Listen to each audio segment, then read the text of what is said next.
네, 이어서 바로 하도록 하겠습니다. 오늘 이제 기독론 마지막 시간인데요. 우리 지난 주에 영상이 이렇게 문제가 있어가지고 아마 못 들으신 것 같아서 이제 지난주 내용을 첫 시간에 간략하게 다시 한번 요약해 드리고, 그리고 둘째 시간에 오늘 우리가 해야 될 부활부터 해서 속죄까지 잠시 다루도록 그렇게 하겠습니다. 먼저 우리 큐티 본문은 오늘 출애굽기 19장 본문인데요. 14절에서 25절 내용인데 핵심은 성결에 관한 내용입니다. 그래서 성결에 관한 내용이 오늘 본문의 핵심이고, 대신에 이제 출애굽 이후부터 해서 시내산 그 광야에 이르기까지의 여정을 간략하게 설명해 드리고, 그 과정에 어떤 사건들이 있었는지 잠시 말씀드리도록 그렇게 하겠습니다. 먼저 우리가 여기 홍해라고 하고요. 이게 홍해고, 이렇게 되어 있으면 여기 시내산이고요. 홍해를 건너서 제일 먼저 간 곳이 이제 수르 광야죠. 수르 광야를 지나게 됩니다. 그러다가 도착한 곳이 우리가 잘 아는 물 사건입니다. 그래서 물이 써서 그걸 먹지 못하다가 하나님이 지시하신 나무를 던지니까 달아져서 먹게 된 마라 사건 이야기입니다. 마라 이 뜻 자체가 쓰다, 괴롭다 이런 뜻을 가지고 있습니다.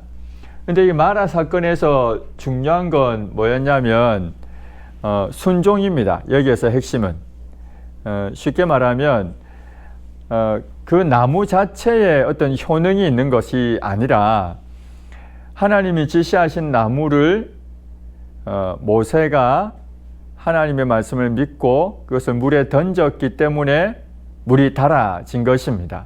모세의 순종이 핵심이죠. 그리고 이어 나오는 내용이 하나님이 그들을 위해서, 곧 이스라엘 백성들을 위해서 법도와 율례를 정하셨습니다. 그리고 이 법도와 율례를 정하시고 이것을 순종하면 너에게 질병이 있지 않을 것이다 라면서 치료의 하나님이심을 이야기하셨어요.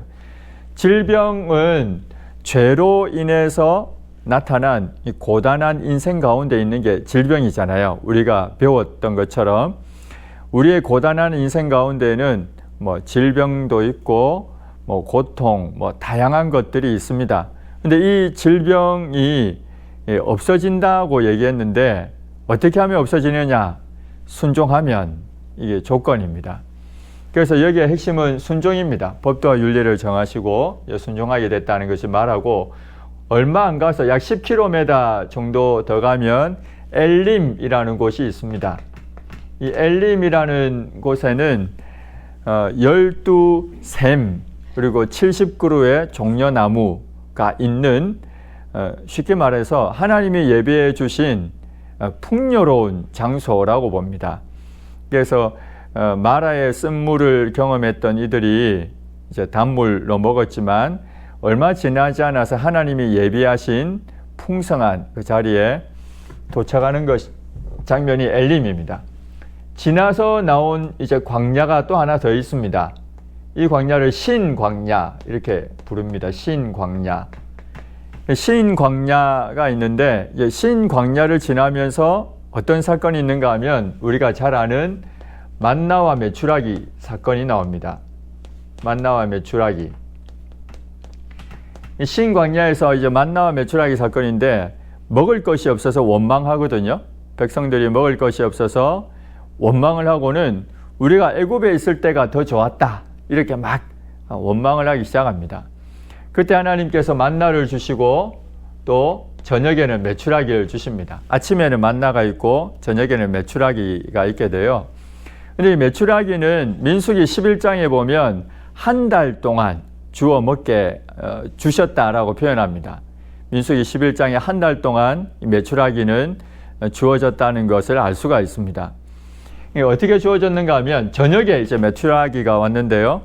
하루길 되는 넓이, 걸어갈 때 하루길 정도 넓이에 2규빗 동안 메추라기가 쌓였대요. 2규빗이란 1규빗은 약 45cm를 말하거든요. 1규빗, 이 손끝에서 이 팔꿈치까지를 45cm 정도 1규빗이라고 합니다. 2규빗이라면 90cm예요. 약 1m 정도 메추라기 쌓인 겁니다. 하루길 되는 넓이로 그걸 먹었던 거죠. 예, 저녁에 주어진 메추라기가 있습니다. 또 하나는 만나가 주어졌는데 이 만나는 얼마 동안 먹느냐 하면 여호수아 5장에 보면 6월절을 지내는 장면이 나와요. 그리고 그 다음에 6월절을 지내고 그 다음 날 그 땅에서 나는 곡식을 먹습니다. 그리고 만나가 그치게 돼요. 전체 약 39년 11개월 정도 이 만나를 먹게 됩니다. 여호수아 5장에 끝이 나거든요. 그 전까지는 만나가 매일 주어졌습니다. 그래서 얼마만큼 거두어야 했는가 하면 한 사람당 각 사람당 1오멜씩 거두라고 했습니다. 1오멜은 10분의 1 에바라고 하는데 1에바가 약 23리터 되거든요. 그러니까 1오멜은 2.3리터 정도가 됩니다. 그런데 여섯째 날에는 2배를 갑절을 거두어야 했습니다. 그 다음 날은 만나가 안 내리니까. 그래서 그 다음 날 여섯째 날에는 갑절을 거두어야 했습니다. 그래서 여기에서 만나를 통해서 알려주는 것은 크게 두 가지입니다. 하나는 안식일을 알려주시고 또 하나는 신명기 8장 3절에 보면 하나님이 만나를 주신 이유, 먹이신 이유를 분명하게 이야기합니다. 내 말을 순종하는가 안 하는가 시험하고자 하는 것이다 라고 이야기해요. 그래서 결국 이 만나 이야기도 하나님의 말씀을 순종하는가 이걸 보는 게 만나 이야기입니다. 신광야를 지나고 나서 어디를 갔는가 하면 르비딤에 도착합니다. 르비딤은 시내산 약 북서쪽에 있으니까 이쯤에 있겠네요. 르비딤에 도착을 합니다. 르비딤에 도착했을 때 또 크게 이제 세 사건이 여기에 등장을 하거든요. 첫 번째 르비딤에서의 첫 번째 사건은 반석에서 물이 나는 사건입니다.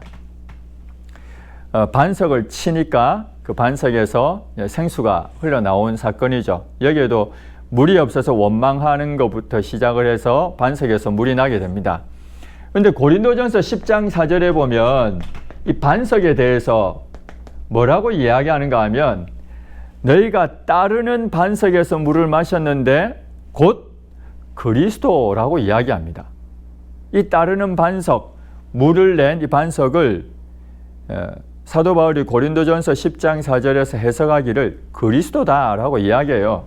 그러니까 요한복음 7장에 보면 요한복음 7장 37절일 텐데요. 아마 정확하게 기억이 안 나요. 요한복음 7장 37절에 보면 명절 끝날에 주님이 뭐라고 말씀하셨는가 하면 내게로 오라. 그러면 생수를 주겠다. 나에게 와서 마시라. 라고 주님이 말씀하십니다.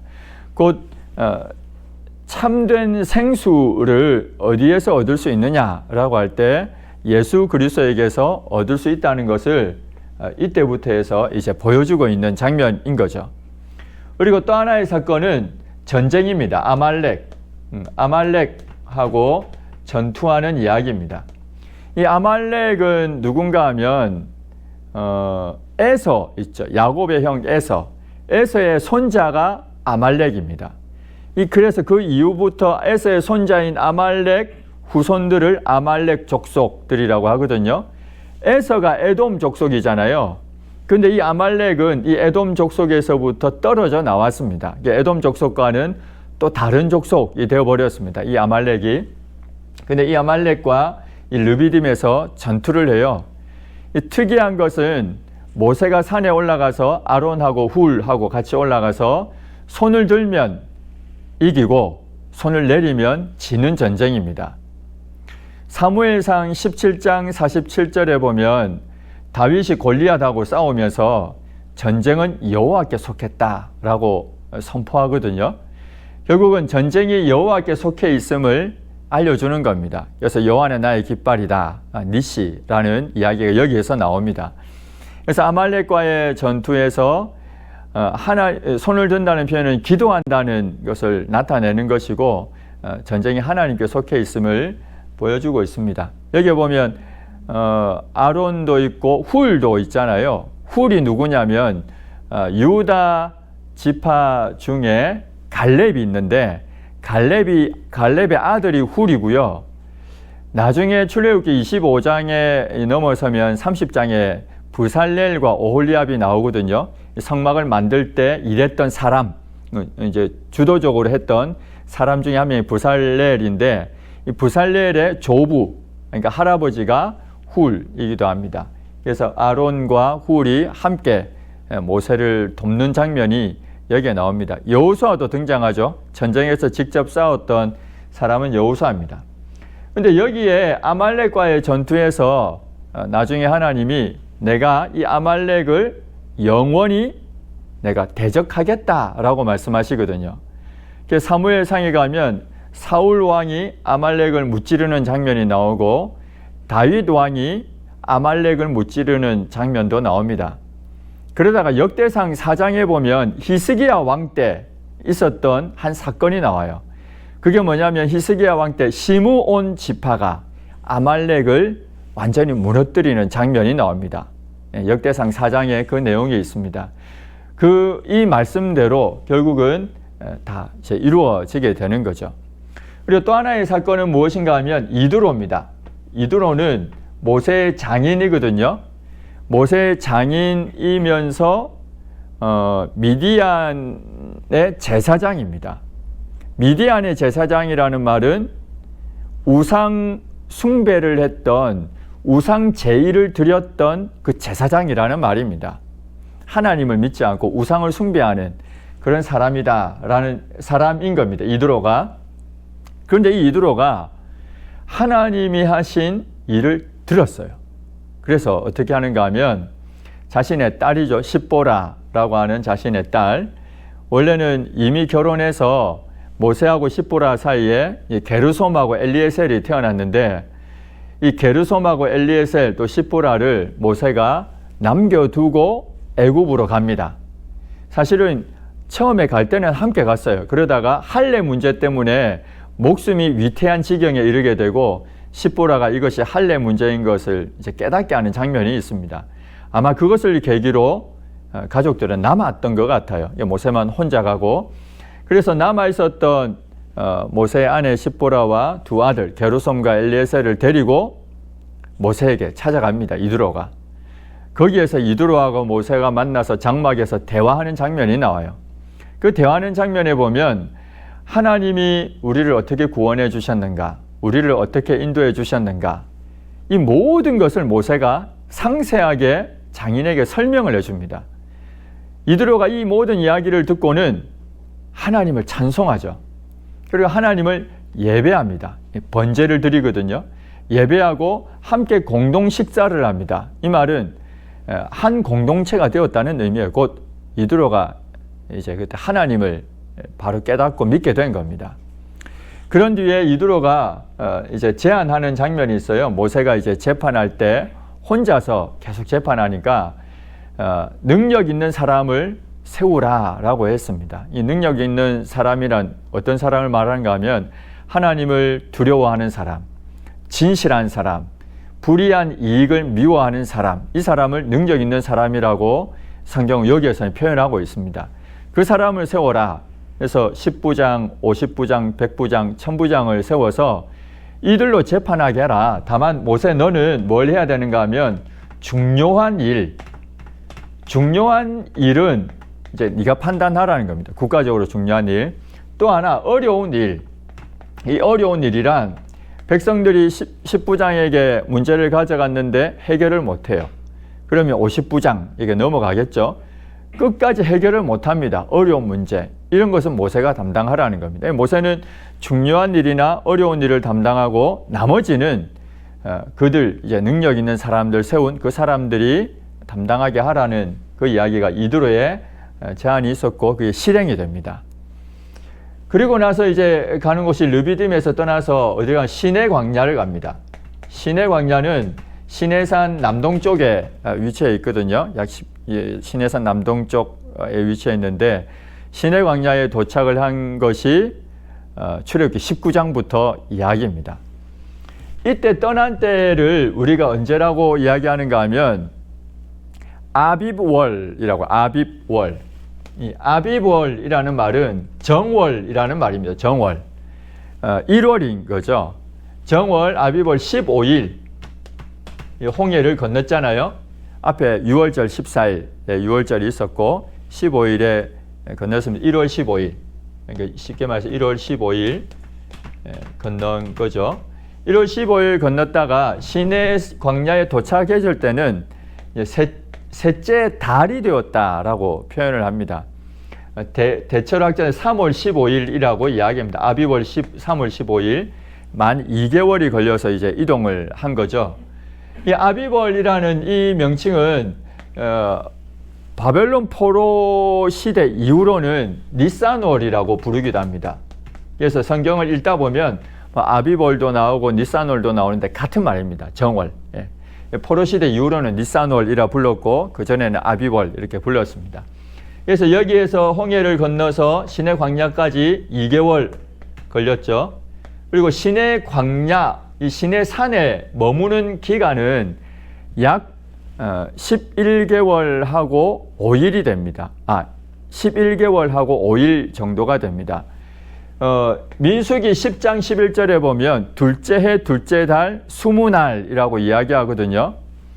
그래서 둘째 해 둘째 달 20날이니까 2개월 빼고 나면 약 11개월하고 조금 넘는 5일 정도 기간 여기에 머물게 됩니다. 머물러 있으면서 10계명의 말씀을 받게 되고요. 10계명의 말씀은 하나님이 직접 주신 말씀이죠. 백성들에게. 그리고 나서 모세가 이제 중재자가 되어서 중개자가 되어서 모세를 통해서 세부법, 이 10계명에 관한 또 중요한 법들을 줍니다. 21장부터 24장까지. 그리고 언약 체결식을 행하게 돼요. 24장에 보면 피를 이제 양푼에 담아서 백성들에게도 뿌리고 또 하나님 제단에도 뿌리고 하는 그 장면들이 나옵니다. 그리고 25장부터는 증거막을 만드는 이야기가 40장까지 쭉 이어집니다. 그리고 레위기 이제 이 내용도 이 시내산 이 광야에서 계속 이루어지는 일인데 5가지의 제사 그리고 7가지의 절기를 통해서 하나님과 동행하고 또 하나님과 회복하고 하는 이런 이야기들을 합니다. 그러다가 인구조사를 하고 짐 배치를 민수기에서 쭉 이야기한 뒤에 10장 11절에 보면 드디어 출발을 합니다. 그래서 약 11개월 조금 넘게 머물다가 드디어 민수기 10장 11절에서 이제 출발하게 되는 이야기입니다. 그래서 이 내용이고요. 제가 그 10계명은 내일 본문인데요. 20장 1절에서 17절인데 지난번에 제가 한번 그 유튜브 한번 알려드렸잖아요. 제가 유튜브에는 음성만 들리는 게 아니라 밑에 댓글을 제가 녹음한 걸 그대로 글을 올려놨거든요. 근데 이 10계명 내용은 많아서 제가 댓글을 2개를 나누어서 달았습니다. 한 번에 다 올라가가지고. 근데 딴 거보다 제가 10계명에 대해서 글로 적어둔 것, 댓글에 있는 그 좀 내용이 많긴 합니다. 제가 그걸 빨리 읽었는데도 10분이 걸리더라고요. 많기는 한데 제 나름대로 10계명의 내용을 그나마 간략하게 또 원리에 따라서 해석을 한번 해두었습니다. 이번에 조금 시간이 걸리긴 했지만 해서 이제 올려두었으니까 나중에 지난번에 알려드렸던 유튜브에 들어가서 그 밑에 글을 한번 듣는 것도 좋은데 글을 꼼꼼하게 읽어보시면 아마 10계명을 이해하는데 좀 큰 도움이 되지 않을까 그런 생각을 합니다. 10계명에 관한 책도 많고 내용도 많은데 그 모든 내용들을 제가 잘 요약해서 한 10분 정도로 정리했다고 생각을 하시면 되니까 한번 기회 되면 읽어보시면 도움이 될 거라 생각합니다. 제가 미리 지금 올려놨습니다. 오늘 올려놨으니까 한번 보시면 좋겠습니다. 이게 지금 이제 출애굽기 큐티하고 있는 내용입니다. 그래서 앞으로 내일부터 해서는 24장까지 하나님의 율법에 관한 이야기를 쭉 하게 되고요. 25장부터는 증거막을 건조하는 이야기를 쭉 하게 됩니다. 이렇게 해서 10월 달까지, 아마 10월 말까지 출애굽기를 이번 매일 성경에서 마치게 되니까 이번 기회에 출애굽기 공부한다고 생각을 하시면 좋을 것 같습니다. 이제 뭘 할 거냐면 지난 주에 했던 것 제가 간략하게 요약을 해 드릴게요. 지난주에 우리가 했던 게 뭐냐면 그리스도의 위격, 그리고 그리스도의 본질, 그리고 성육신하신 그리스도의 위격과 본질에 관한 이야기를 했고요. 그리고 또 하나는 그리스도의 고난, 죽음 이야기를 했습니다. 먼저 우리가 그리스도를 예수 그리스도라 하잖아요. 예수 그리스도라고 하는데 어떤 사람들이 이렇게 말을 했어요. 예수는 인성을 말하는 거고 그리스도는 신성을 말하는 거다. 누군가가 이렇게 주장을 합니다. 이렇게 주장하는 사람이 실제로 있습니다. 이게 안 맞습니다. 이건 틀린 말이고 이건 다 틀린 말입니다. 예수라는 이름은 쉽게 하면 사적인 이름이라고 볼 수가 있고요. 그리스도는 공적인 이름, 이렇게 이제 설명을 합니다. 마태복음 1장 21절에 보면 이제 아이가 태어날 것인데 이름을 예수라 하라 하잖아요. 그러면서 이는 그들의 죄에서, 자기 백성을 그들의 죄에서 구원할 자다, 이 뜻까지 이야기합니다. 쉽게 말해서 예수, 여호수아 이런 이름들은 쉽게 당시에 부르던 이름들이라는 거죠. 사적으로 부르던 이름입니다. 그런데 그리스도는 공적인 이름입니다. 기름 부음 받은 자라는 뜻이에요. 그리스도는 공적인 이름으로 기름 부음을 받은 자라는 뜻인데, 구약시대에 기름 부음 받은 자는 우리가 아는 대로 선지자, 제사장, 왕, 이렇게 세 직분이 있습니다. 그래서 예수님의 삼중직이라고 이야기하거든요. 이 삼중직에 대한 내용도 나중에 조금 공부를 하게 됩니다. 그래서 예수 그리스도 하면 그냥 예수 그리스도 이렇게 불러야지 이것 가지고 인성, 신성 나누면 안 된다라는 겁니다. 사적인 이름이고 공적인 이름이다 라는 겁니다. 물고기 아시죠? 물고기는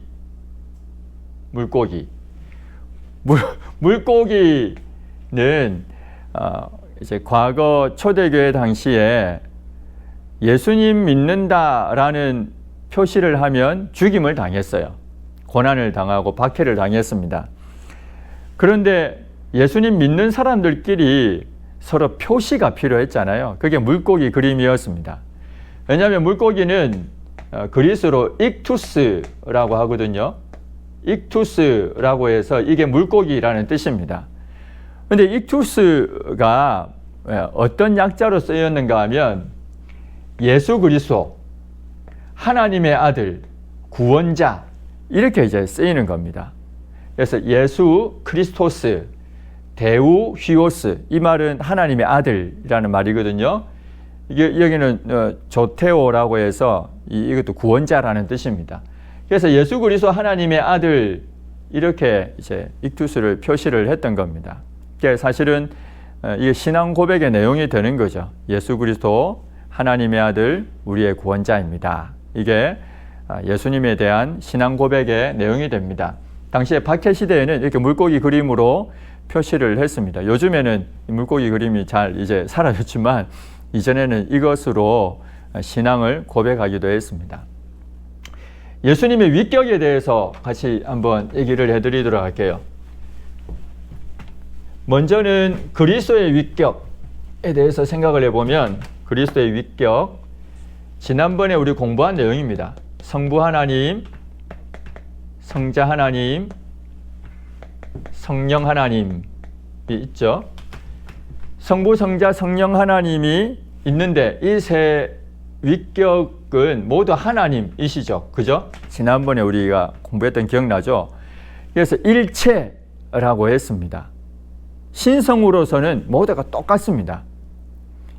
성부 하나님의 지식이 100이면 성자 하나님의 지식도 100입니다. 그런데 모두가 하나님, 유일하신 하나님인데 성부 하나님이 있고 성자 하나님이 있고 성령 하나님이 있거든요. 그렇죠? 다 따로 있잖아요. 그래서 삼위입니다. 세 위격이 있다는 겁니다. 그러나 한 분 하나님이시다는 거죠. 그걸 삼위일체라고 합니다.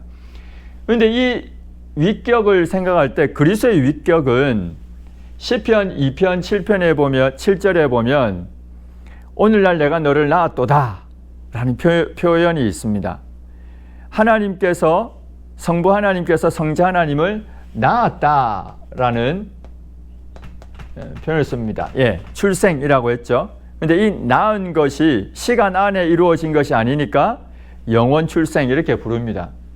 또 성부 하나님은 성령 하나님을 보낸다라고 해요. 요한복음 14장 16절에 보면 예수님이 내가 아버지께서 보내시는 보혜사라는 이야기를 해요. 보낸다라는 표현이 있습니다. 또 사도행전 2장 33절에 보면 예수님이 내가 아버지에게서 받아서 성령을 보내겠다라고 하거든요. 성자 하나님도 성령님을 보냅니다. 그래서 여기는 발출이라고도 이야기했는데 이 또 역시 시간 바뀌니까 영원 발출 뭐 이렇게 이야기했습니다. 이런 면에 있어서는 위격이 질서적으로 구별이 되는 겁니다. 구분된다고 하면 나누어지는 의미가 있으니까 구분된다는 표현을 안 쓰고 구별된다 이렇게 표현합니다. 분명 유일한 하나님인데 이렇게 위격이 구분이 되는 거죠. 구별이 되는 거죠. 위격으로. 성자 하나님의 위격이 있습니다. 이 성자 하나님의 위격은 요한복음 1장 1절에 보면 태초에 말씀이 계시니라. 이 말씀이 누구와 함께 있었다고요? 하나님과 함께 있었다. 그죠? 말씀도 있고 하나님도 있습니다. 그런데 이 말씀이 곧 또 하나님이시다. 이야기합니다. 곧 위격으로는 말씀과 하나님, 이 성부 하나님이겠죠. 이렇게 구별이 됩니다. 위격으로는. 그런데 본질로는 둘 다 하나님이라는 거죠. 유일한 하나님. 그 이야기를 요한복음이 하고 있습니다. 그래서 이 말씀을 지난번에 제가 로고스라는 얘기를 드렸는데요. 성자의 위격으로 말씀, 로고스다. 이런 말씀을 드렸습니다. 성자의 위격은 로고스, 혹은 뭐 말씀, 이렇게 이제 표현을 우리가 합니다. 그런데 이런 그 질서적인 구별이 있는가 하면 사역적으로도 구별이 됩니다. 예수님이 요한복음 5장에 보면 이 땅에 와서 예수님이 사역을 하시는데 뭐라고 하셨는가 하면 내가 아버지의 뜻대로 사역을 한다 했거든요. 이처럼 사역적인 구별이 있습니다.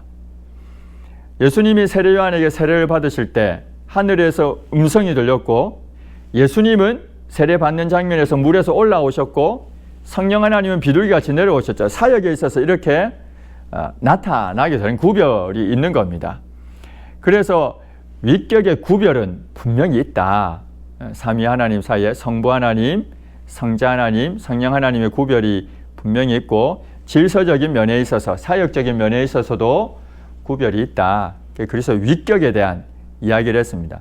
그러나 그 본질은 하나님이시죠. 그죠? 본질은 하나님이십니다. 성경은 수도 없이 예수 그리스도 성자 하나님께서 하나님이시라는 것을 수도 없이 증명을 하고 있습니다. 그래서 그 부분은 제가 따로 설명은 안 드려도 될 것 같습니다. 빌립보서 2장 그 6절 7절만 보더라도 그는 근본 하나님의 본체시다. 이렇게 분명하게 이야기하거든요. 하나님이심을 이야기하고 있습니다. 이제 문제는 뭐냐면 성육신하신 그리스도, 이러한 성자 하나님이 계신데 이분이 이제 성육신을 하셨어요. 성육신을 하셨다는 말은 인성을 입었다는 말이잖아요. 이럴 때 이제 어떻게 되는가? 이 질문이 있었습니다. 이게 두 번째 내용이었어요.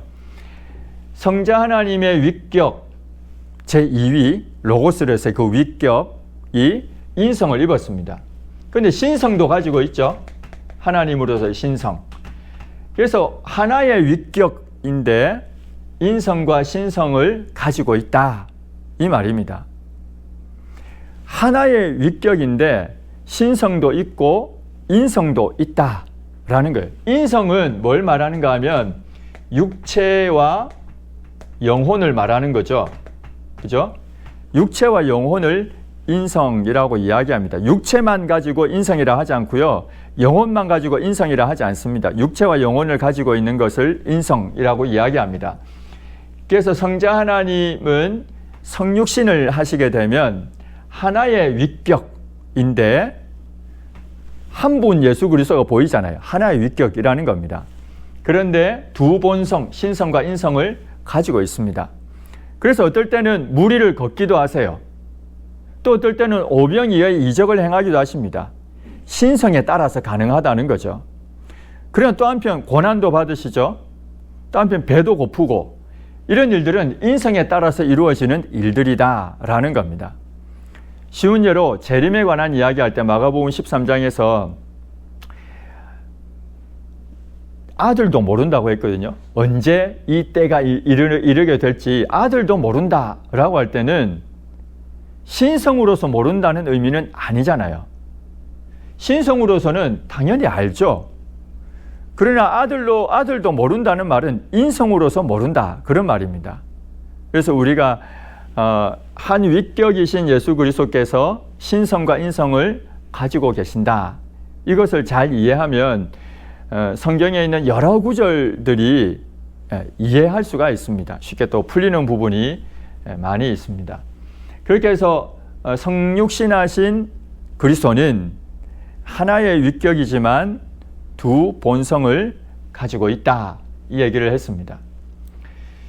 성자 하나님이 인성을 입었다는 의미가 무엇인가 하면, 인성을 입었다는 말은 갈라디아서 4장의 표현처럼 율법 아래에 들어왔다는 겁니다. 율법 아래에 인간의 모든 그 삶의 규율, 그 안에 예수님이 들어오셨다라는 의미가 되어 또 수모도 다 겪으신 것이 됩니다. 그러나 예수님은 죄가 없죠. 그죠? 히브리서 4장 15절에 있는 말씀처럼 죄는 없다라고 했잖아요. 죄는 없습니다. 하나님이 성령을 한량없이 부어주셨다고 했거든요. 요한복음 3장에서. 예수님은 성령을 한량없이 받았습니다. 그런 인성으로 사셨다라는 겁니다. 우리가 똑같은 육체와 영혼도 가지고 있고 고난도 당하고 그랬지만 죄는 없고, 또 동시에 성령을 한량없이 받는 그 인성으로서의 삶을 이제 주님이 사셨다라는 것입니다. 여기까지가 어려운 예수님은 누구신가에 관한 내용입니다. 근데 대략 이해는 됐죠. 이렇게 정리되니까 대략 이해는 했을 겁니다. 그 다음에 이제 다루었던 것이 성육신하고 고난에 관한 이야기인데요. 예수님의 성육신에 관한 이야기는 구약 성경의 예언 그리고 신약의 성취, 이 두 가지를 가지고 설명을 했습니다. 첫 번째 나왔던 이야기가 세례 요한에 관한 이야기였죠. 이 세례 요한이 그 이사야 40장 3절에 보면 광야에서 외치는 자의 소리다 라고 했는데, 실제로 세례 요한 자신이 나는 외치는 자의 소리다 라고 이야기했잖아요. 말라기 3장에 보면 1절에 내 사자를 보내겠다 하나님이 이야기하셨고요. 또 언약의 사자가 등장합니다. 이 언약의 사자는 그리스도 메시아를 의미하고요. 이 네 사자는 언약의 사자 앞에 등장하는 세례 요한을 가리킵니다. 그리고 말라기 4장 5절하고 6절에 보면 돌이키는 사역을 하는 엘리야를 보내겠다라고 했는데, 누가복음 1장에 엘리야의 심령과 능력으로 그가 왔다, 세례 요한이 왔다 이야기했거든요. 마태복음 17장에서 주님이 오리라고 한 그 엘리야가 바로 이 세례 요한이라고 분명하게 이야기합니다. 그런데 세례 요한이 요한복음 1장 29절하고 30절에 보면 예수님이 세례 요한 앞을 이렇게 다가오자 뭐라고 했는가 하면, 보라 세상 죄를 지고 가는 하나님의 어린 양이다, 곧 메시아라는 이야기를 분명히 합니다. 그래서 세례 요한의 증언을 통해서도 예수 그리스도께서 바로 성육신하신 하나님의 아들이심을 알 수가 있습니다. 탄생하신 장소, 예수님은 어디에서, 메시아는 어디에서 탄생합니까? 그리스도는 베들레헴, 미가서에 있는 예언처럼 실제로 마태복음 2장에서 베들레헴에서 탄생을 하셨죠. 그죠? 또 어느 가문에서 태어나야 됩니까? 예수님은 어느 가문, 어느 지파일까요? 12지파 중에 유다 지파.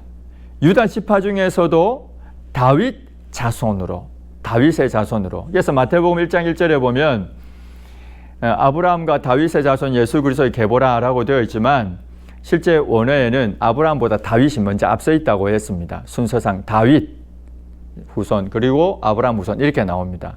그래서 다윗을 강조합니다. 다윗의 자손으로 온다. 이사야서 11장 1절에 이새의 줄기에서 싹이 나고 거기에서 이제 예수 그리스도께서 태어나실 것을 예언했고 실제로 다윗의 자손, 다윗 가문에서 예수 그리스도께서 성육신 하시게 됩니다.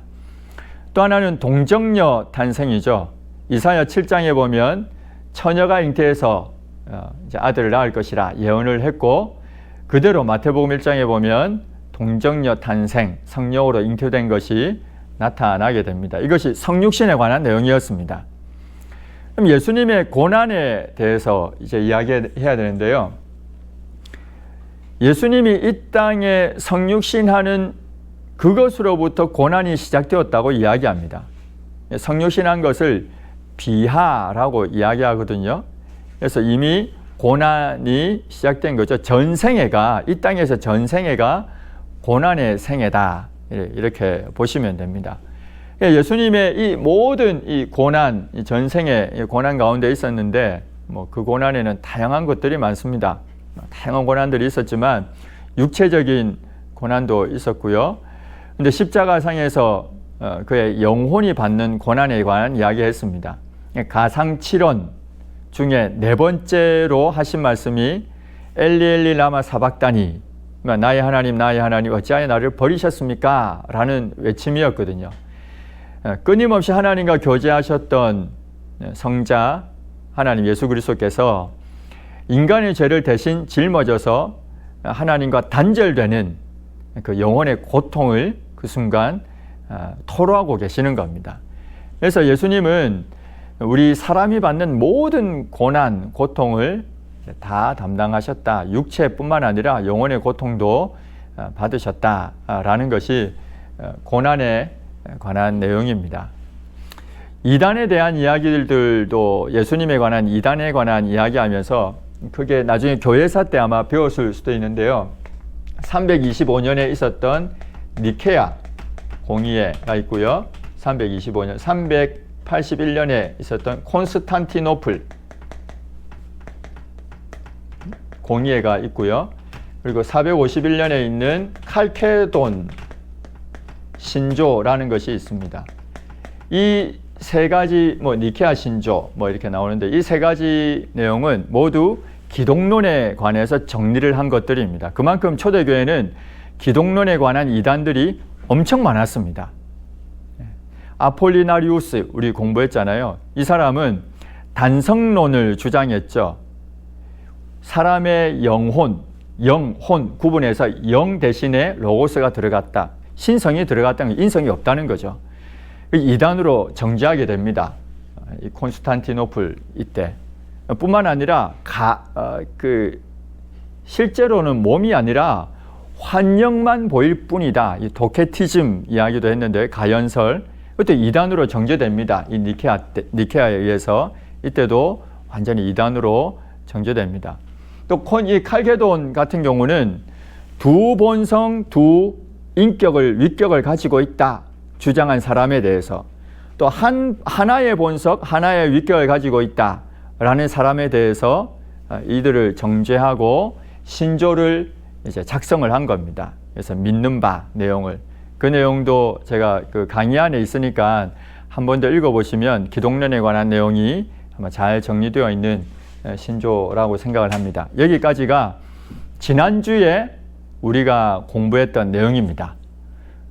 이해 대충 되셨죠? 혹시 질문 있으십니까? 어렵다 해서 다시 설명해 드렸는데 또 유튜브가 안 돼가지고 설명해 드렸는데 혹시 질문 있으시면 잠시 질문하시고, 없으면 5분 쉬었다가 둘째 시간에 오늘 공부할 거 하도록 하겠습니다. 네, 그러면 5분 정도 쉬겠습니다. 5분 정도 쉬었다 가겠습니다.